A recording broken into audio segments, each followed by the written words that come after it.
네, 안녕하세요. 중학교 1학년 과학 2단원 마찰력에 대해서 한번 설명해 보도록 하겠습니다. 마찰력이라고 하는 것은 이제 물체의 운동을 뭔가 방해하는 힘이다. 이렇게 좀 알고 계시면 되겠고요.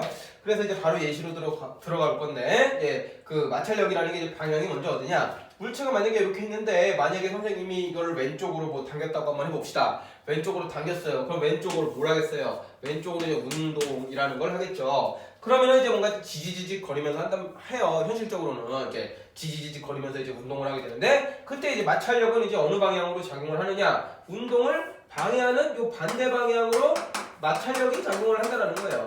그래서 이런 식으로 이제 단순하게 생각을 하시면 되고, 끌 때 이제 힘들 거 아닙니까? 막 지지직 거리면서. 그때 이제 뭔가 이 운동을 방해하려는 힘, 그거를 우리는 마찰력이라고 부르게 됩니다. 자, 그 다음 두 번째 시인데요. 요건 이제 빗면이에요. 빗면. 약간 경사가 있는 그런 장소죠.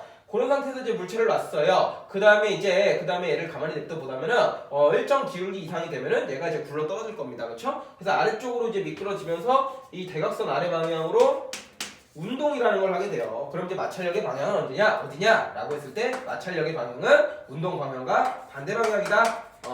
이런 식으로 이제 생각을 해주시면 되겠고요. 그 다음에 이제 3번 예시인데, 얘는 이제 비슷한 것처럼 보이지만 여기서 상황 설정이 어떻게 되냐면은, 요게 이제 원래 굴러떨어질라 하는데 사람이 인위적으로 뭐 손가락으로다가 이쪽으로 이제 밀어버린 거예요. 억지로 미는 거야. 뭐 우리가 뭐 그 경사진대도 우리가 끌고 물체로 올라갈 수 있잖아요, 그렇죠? 그래서 이제 경사진대로 이제 끌고 올라가게 되면은 운동이 이제 이쪽으로 하게 돼요. 운동을 이쪽으로 하게 돼요. 그렇게 되면은 이제 마찰력의 방향은 어디냐라고 했을 때 무조건 운동 반대 방향으로 마찰력이 생긴다.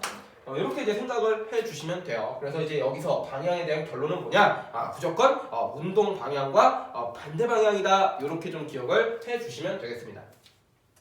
자, 두 번째는 이제 크기에 대해서 한번 살펴볼게요. 이제 마찰력이 이제 클 수도 있고 마찰력이 이제 작을 수도 있는데, 마찰력의 크기는 무조건 이 무게라는 개념하고요. 그 다음에 이제 그 바닥면과 물체 사이 어떤 거칠기에 해당하는 것만 연관을 지어서 좀 생각을 해주셔야 돼요.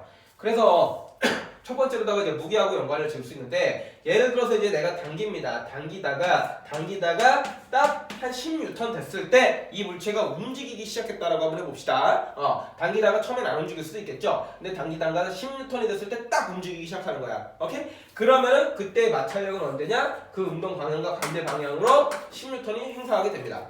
이제 크게 구하라는 것도 마찰력도 이제 좀 깊게 들어가면 어렵지만 중학교 1학년 수준이니까 이게 움직이는 순간에 이제 마찰력을 많이 물어보거든요. 그럼 움직이는 순간의 마찰력은 그 움직이는 순간에 내가 잡아당긴 힘과 똑같은 크기로 이제 마찰력이 작용을 하게 됩니다. 그래서 이런 식으로 이제 구해주시면 되겠는데, 여기서 이제 얘기하고자 하는 건 뭐냐? 무게하고 이제 어떤 관련이 있느냐? 그 얘기를 하는 거잖아요. 그래서 이제 똑같은 물체인데 두 개 올려놨어요. 똑같은 물체, 이거 똑같은 거야. 두 개 올려놨어. 그럼 무게가 2배가 되겠죠. 맞아요? 2개니까 2배가 되겠죠, 무게가. 그러면은 얘를 당겨서 움직이기 딱 시작할 때 힘이 얼마로 측정이 되냐면은 20N이 된다 이겁니다. 그 말은 마찰력이 얼마기 때문이에요? 마찰력이 20N이기 때문이다. 이렇게 우리가 해석을 해준다는 거예요. 그래서 되게 단순해요. 이제 무게하고 비례를 하게 되는데, 무게가 2배 되면 마찰력도 2배가 돼요. 그래서 이제 그만큼 더 끌기도 힘들게 되는 거죠. 3배가 되면 3배가 되고. 이렇게 해서 마찰력과 이제 무게 개념 하나 알아두시고요. 그 다음에 이제 거칠기하고도 이제 관련이 있어요. 이제 바닥면이 아무래도 이제 매끈매끈한 것보다는 거칠수록 마찰이 더 심해지겠죠? 매끄러운 얼음판 같은 데서는 이제 미끌미끌 하잖아요. 근데 이제 바닥이 이제 막 끈적끈적해. 그럼 이제 마찰이 잘 안 생기겠죠, 그렇죠? 그런 건데요. 문제로는 이제 이런 식으로 많이 나와요. 이제 아크릴 판때기가 하나 있는데, 뭐 이런 이제 판때기가 하나 있는데, 여기다가 이제 물체를 올려놓고 얘를 이제 기울여 보는 거예요. 이렇게 기울여 보는 거예요. 잘 안 보이나? 뭐 예를 들어서 뭐 이렇게 책이 있는데, 뭐 여기다가 이제 뭐 이렇게 올려놨어. 분필이 좀 그런데? 하여튼 뭐 올려놨어. 굴러다니냐? 뭐 이런 걸 하니까 쉽다. 올려놨어요. 오케이? 그럼 여기서 이제 기울이다 보면은 어느 순간에 떨어지죠, 그렇죠? 왜 떨어지는 거예요? 이게 처음에 이렇게 있다가 점점 마찰력보다 이제 중력 쪽이 이제 더 세지니까 마찰력보다 중력이 세지니까 그때 떨어지는 거잖아요, 그렇죠? 근데 이게 거칠기하고 관련이 있다라는 얘기예요. 예를 들어서 아크릴판 같이 매끈매끈한 걸로 놓으면은 매끈매끈하면은 각도가 한 30도만 기울어져 있을 때 얘가 이제 훅 하고 이제 넘어가는 거예요. 훅 하고 운동을 하는 거예요, 그렇죠? 예를 들어서 뭐 중력의 크기가 이때는 뭐 10N이라고 한번 가정을 해봅시다. 그러면은 요때 이제 마찰력이 얼마가 된다는 거예요? 10N이 된다는 거야. 그래서 이제 요때부터 움직이기 시작한다면은 만약에 굉장히 이제 거친 이제 사포 같은 경우의 재질로다가 놓게 됐어요. 그러면 각도가 더 커질 때 움직이기 시작한다는 거야. 각도가 커지면은 이제 중력이 더 커지거든요. 예를 들어서 뭐 20N이라고 가정을 해봅시다. 그럼 그때의 마찰력이 얼마가 되는 거예요? 20N이 되는 거예요. 그래서 이때 떨어지는 거예요. 그러니까 이제 아크릴보다 사포 같은 경우가 마찰력이 더 크기 때문에 더 강한 힘을 줘야지 움직이는 거야. 근데 그 더 강한 힘을 어떤 식으로 이제 표현한 거냐면은 기울어진 각도로 이제 우리가 그거를 이제 실험을 하는 거예요. 그래서 이제 각도가 더 많이 기울어졌을 때 떨어지는 걸로 봐서 아크릴보다는 사포일 때가 뭔가 더 거칠구나. 그래서 아크릴 때보다 사포가 더 거칠기 때문에 마찰력이 커져서 뭔가 더 많이 기울어야지만 얘가 굴러 떨어지는구나. 이런 식으로 이제 해석을 해주시면 된다라는 겁니다. 자, 그래서 이제 크기는 다른 거 다 필요 없이 이제 무게하고 거칠기만 따져서 여러분들이 문제를 풀어주시면 되겠고요. 그걸 이용한 이제 이용의 예시들이 이제 쭈루룩 있어요. 하나씩 좀 빠르게 살펴보겠습니다.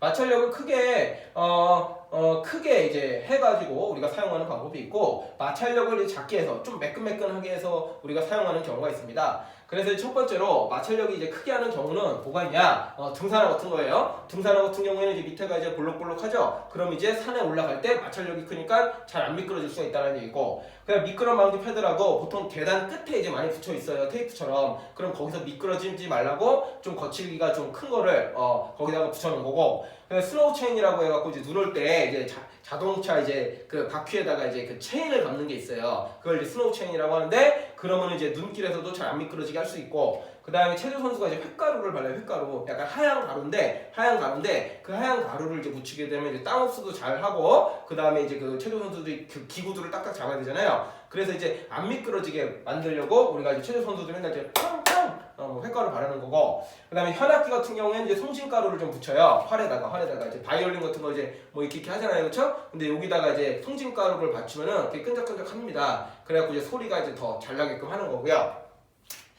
그래서 이제 이런 것들은 이제 마찰력을 크게 하는 경우고, 그 다음에 이제 마찰력을 작게 하는 것은 이제 뭐 잘 미끄러지게 하는 거예요. 잘 미끄러지게 하는 거. 그래서 수영장 미끄럼틀에다가 이제 보통 이제 물을 뿌려주죠. 물을 뿌려줘야지 마찰력이 줄어들어가지고 잘 우리가 놀이기구를 탈 수가 있고, 그 다음에 이제 창문에 이제 바퀴 같은 걸 달아갖고 창문이 끽끽 안 거리고 부드럽게 열렸다 닫혔다 할 수 있고요. 자전거 체인에 윤활유를 받아요. 체인 같은데 이제 녹슬지 말라고도 바르지만 이제 약간 이제 오래되면 이제 뻑뻑해지잖아요. 그럼 이제 기름칠을 한다 이거예요. 기름칠. 그 기름을 윤활유라고 하는데, 기름칠을 하게 되면 이제 부드럽게 굴러가요. 알겠니? 또 기계 장치에도 기름칠 많이 하고.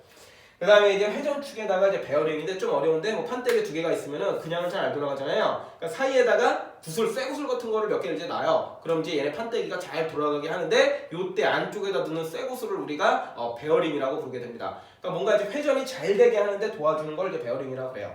그래서 이런 경우는 마찰력을 이제 최소화해가지고 뭔가 부드럽게 움직이는데 사용하는 거다. 해서 뭐 예시는 뭐 굉장히 많은데, 딱 보면은 이제 느낌적으로 좀 알고 계셔야 되고, 이해 안 되는 거는 추가적으로 와서 질문을 좀 해주시면 되겠습니다. 아시겠나요? 예, 그러면은요 수업은 여기까지 하도록 하겠습니다.